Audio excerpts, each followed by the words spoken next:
Assalamualaikum warahmatullahi wabarakatuh. Perkenalkan, nama saya Salim Akbar dari kelas 12 MIPA 3. Saya akan menjelaskan materi konsep dan fenomena kuantum. Sebelum belajar konsep dan fenomena kuantum lebih lanjut, apakah yang kamu rasakan ketika memakai baju berwarna gelap atau hitam di siang hari?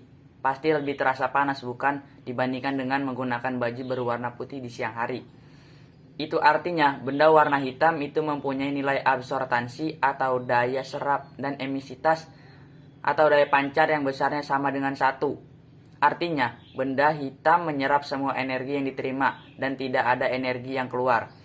Beda halnya dengan benda putih yang memiliki nilai emisitas yang besarnya sama dengan 0. Artinya benda putih memantulkan seluruh energi radiasi. Itulah mengapa jika memakai baju warna hitam lebih terasa panas jika dibandingkan dengan baju berwarna selain hitam. Benda hitam memancarkan radiasi dalam bentuk gelombang elektromagnetik. Radiasi gelombang elektromagnetik yang dipancarkan benda hitam bergantung pada suhu benda hitam tersebut. Benda hitam adalah benda ideal yang sebenarnya tidak ada. Karakteristik benda hitam dapat didekati dengan menggunakan ruang tertutup berongga yang diberi sebuah lubang kecil. Perhatikan gambar tersebut. Selanjutnya, teori Planck tentang radiasi benda hitam. Foton adalah partikel elementer dalam fenomena elektromagnetik. Biasanya foton dianggap sebagai pembawa radiasi elektromagnetik seperti cahaya, gelombang, radio, dan sinar X.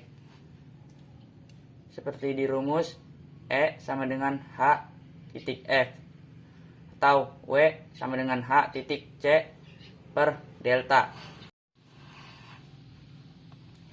Selanjutnya yaitu efek fotolistrik. Fotolistrik itu sendiri menjelaskan perilaku cahaya yang dianggap sebagai partikel ketika bertubrukan dengan elektron-elektron dalam logam.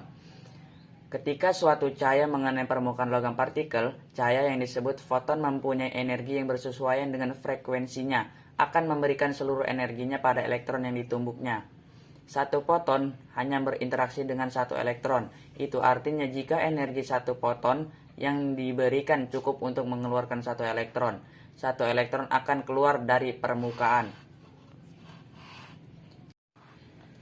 Secara matematis, hubungan energi tersebut dapat dituliskan yaitu E foton sama dengan E ambang tambah E elektron, atau HF sama dengan HF0 tambah E volt.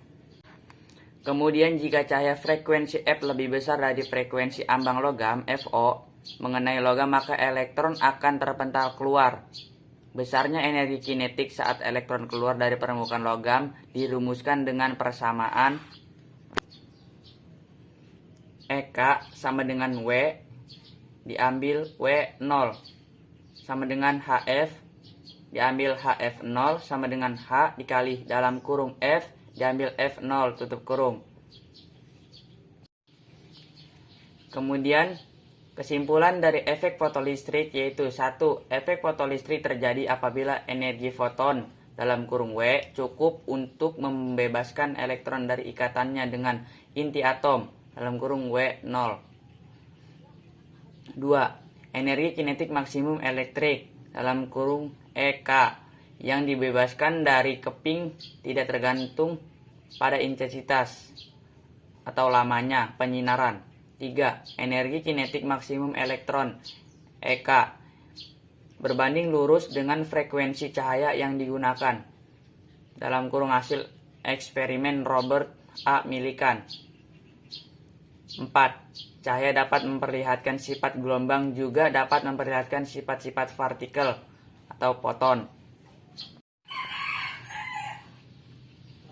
Selanjutnya ada efek Compton, berbeda dengan efek fotolistrik di mana cahaya mementalkan elektron dari logam. Efek Compton menunjukkan bahwa cahaya dapat mengalami peristiwa tumbukan sama seperti sebuah bola biliar yang menumbuk bola biliar yang lainnya yang diam, kemudian kedua bola tersebut terpental. Gambar ini menunjukkan bahwa sebuah foton menumbuk elektron target dan setelah tertumbuk keduanya mengalami hamburan. Ini artinya sebagai energi foton diberikan kepada elektron sehingga elektron mempunyai energi kinetik untuk di posisi lain. Foton yang terhambur jika kehilangan energi hasilnya diamati bahwa panjang gelombang foton yang terhambur menjadi lebih besar daripada panjang gelombang foton asal. Secara matematis, selisih gelombang panjang sesudah terhambur terhadap sebelum terhambur dapat ditulis sebagai berikut, yaitu delta aksen diambil D sama dengan H per M 0 C dikali 1 diambil cos. Baik, selanjutnya yaitu sinar X. Sinar X merupakan gelombang elektromagnetik yang mempunyai panjang gelombang 10 pangkat min 12 sampai dengan 10 pangkat min 8 M dan frekuensi sekitar 1016 sampai 1021 Hz. Dapat menembus benda-benda lunak seperti daging dan kulit, namun tidak dapat menembus benda-benda keras seperti tulang, gigi, dan logam. Sering digunakan di berbagai bidang seperti kedokteran, fisika, kimia, mineralogi, metalurgi, dan biologi. Sifat-sifat sinar X. Yang pertama yaitu sinar X dapat dipancarkan dari tempat yang paling kuat tersinari oleh sinar katoda. 2. Sinar X dapat menembus buku 1000 halaman tetapi hampir seluruhnya terserap oleh timbal setebal 1,5 mm. 3. Plat fotografi sensitif terhadap sinar X. 4. Ketika tangan terpapari sinar X di atas plat fotografi, maka akan tergambar foto tulang tersebut pada plat. 5. Lintasan sinar X dapat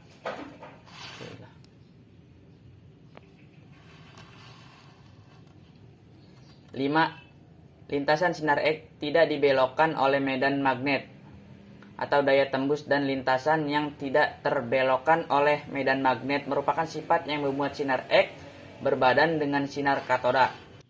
Mungkin itu saja materi yang dapat saya sampaikan. Apabila ada kesalahan mohon dimaafkan. Terima kasih. Wassalamualaikum warahmatullahi wabarakatuh.